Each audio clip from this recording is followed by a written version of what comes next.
بسم اللہ الرحمن الرحیم۔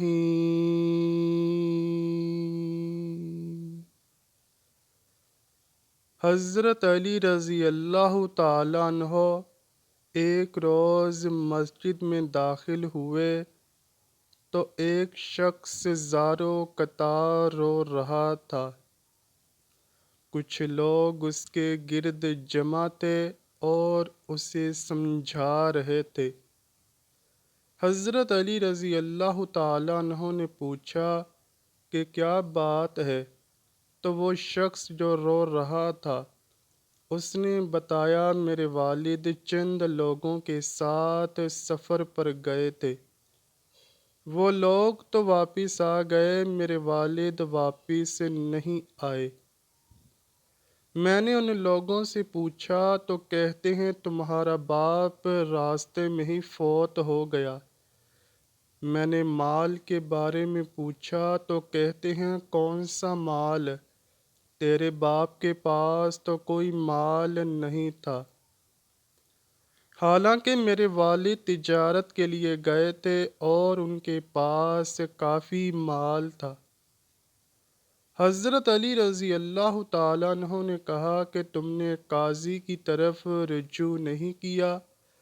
اس نے جواب دیا، میں نے قاضی کے پاس رجوع کیا تھا، لیکن قاضی نے انہی لوگوں کے حق میں فیصلہ دے دیا ہے۔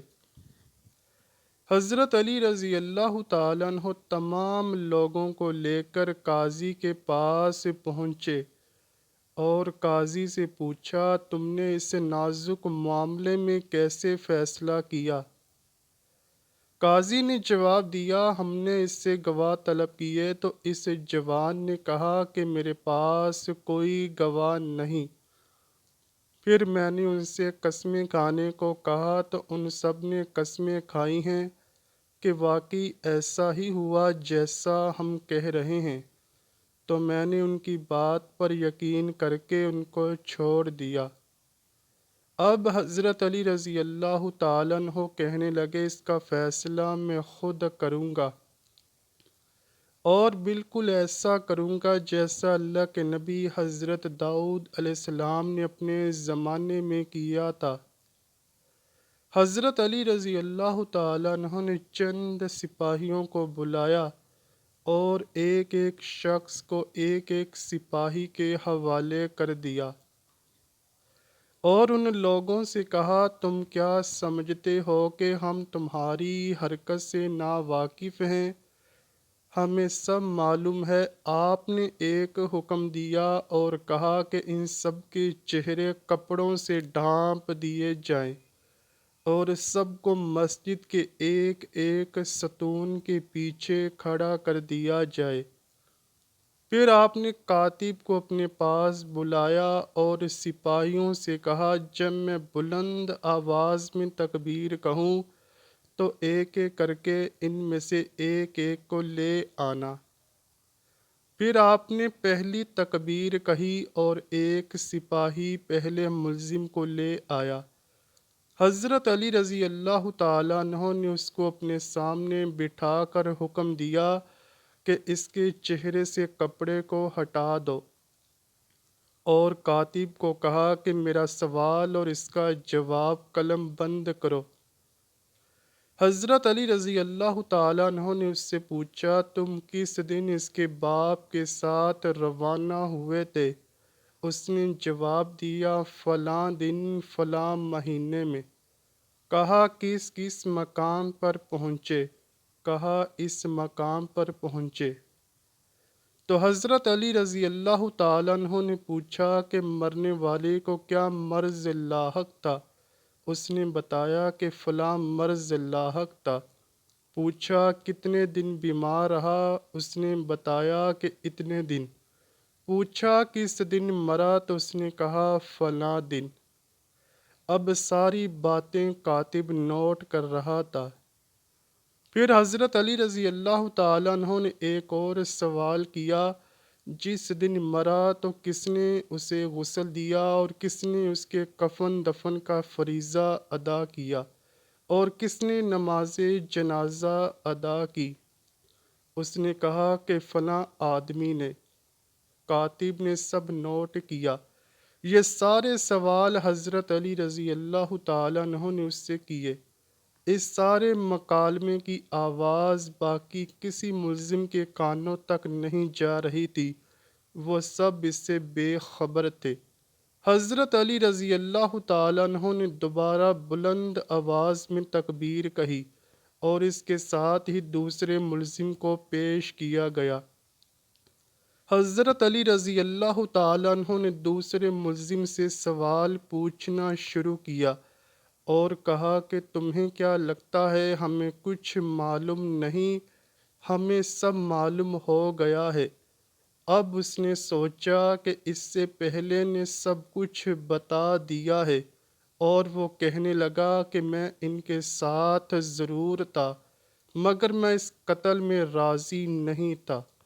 باقی سب راضی تھے، اور ان سب نے مل کر اس نوجوان کے باپ کو قتل کیا ہے۔ اب یہ ملزم کا اعترافی بیان وہ کاتب اور مسجد میں بیٹھے سب لوگ سن رہے تھے۔ اب اگلے ملزم کو لایا گیا اور اس نے بھی اقرار جرم کر لیا۔ اس طرح آتے آتے سب ملزموں نے اقرار جرم کر لیا کہ ہم سب نے مل کر اس جوان کے باپ کو مارا ہے اور اس کے مال کو بھی ہم نے آپس میں بانٹا ہے۔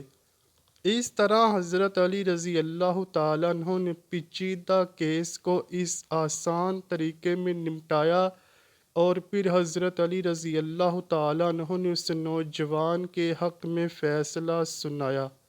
قاضی وہاں موجود تھا اور قاضی نے کہا کہ حضرت یہ تو فرمائیں کہ حضرت داؤد علیہ السلام نے اس قسم کا کون سا فیصلہ کیا تھا؟ تو حضرت علی رضی اللہ تعالیٰ عنہ نے اس کے بارے میں بتاتے ہوئے فرمایا کہ ایک دن اللہ کے نبی ایک راستے سے گزر رہے تھے کہ کچھ بچے ایک بچے کو مات الدین کہہ کر بلا رہے تھے یا چڑھا رہے تھے۔ تو حضرت داؤد علیہ السلام نے بچے کو اپنے پاس بلایا اور اس سے اس کا نام پوچھا، تو اس نے کہا مات الدین یعنی دین مر گیا، نعوذ باللہ۔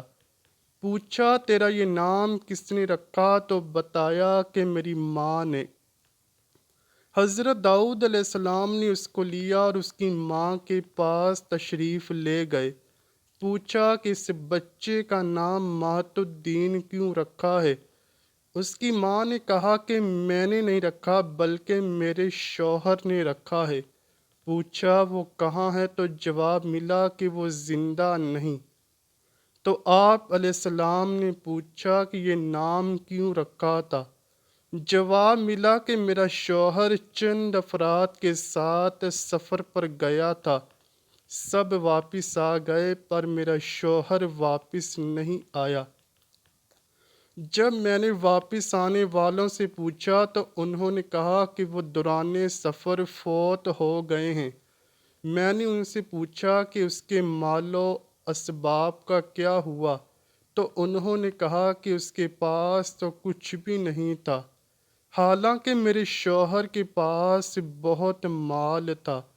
تبھی میں نے پوچھا کہ مرتے وقت میرے شوہر نے وصیت کی تھی؟ انہوں نے جواب دیا ہاں۔ میں نے پوچھا وہ کیا تھی؟ کہنے لگے تیرے شوہر نے کہا کہ میری بیوی سے کہنا جب کوئی بچہ پیدا ہو تو اس کا نام مات الدین رکھ دینا، کیونکہ اس وقت اس کی بیوی امید سے تھی۔ تو جب میرے ہاں اولاد ہوئی تو میں نے شوہر کی وصیت کے مطابق بچے کا نام مات الدین رکھ دیا ہے۔ اب حضرت داؤد علیہ السلام نے پوچھا کیا وہ واقعی لوگ ابھی بھی زندہ ہیں جو واپس آ گئے تھے؟ تو اس نے کہا جی وہ زندہ ہیں۔ تو حضرت داؤد علیہ السلام نے اس کو ساتھ لیا اور ان کے گھروں میں گئے اور سب کو گرفتار کروایا، اور پھر اس معاملے کا فیصلہ بھی بالکل اس انداز میں کیا جیسے میں نے آج کیا ہے۔ اللہ پاک سے دعا ہے کہ وہ ہمیں جھوٹ اور فریب سے بچائے اور نیک اعمال کرنے کی توفیق عطا فرمائے، اور ہم سب کو اپنے پیارے حبیب صلی اللہ علیہ وآلہ وسلم اور ان کی آل پاک سے سچی و پکی محبت کرنے کی توفیق عطا فرمائے، آمین یا رب العالمین۔ امید کرتا ہوں کہ آپ کو ویڈیو ضرور پسند آئی ہوگی۔ اگر ویڈیو پسند آئی ہے تو ویڈیو کو لائک کیجئے، شیئر کیجئے اور چینل کو لازمی سبسکرائب کیجئے۔ کمنٹ سیکشن میں اپنی رائے کا اظہار بھی ضرور کیجئے گا۔ ملتے ہیں اگلی ویڈیو میں، تب تک کے لیے اللہ حافظ۔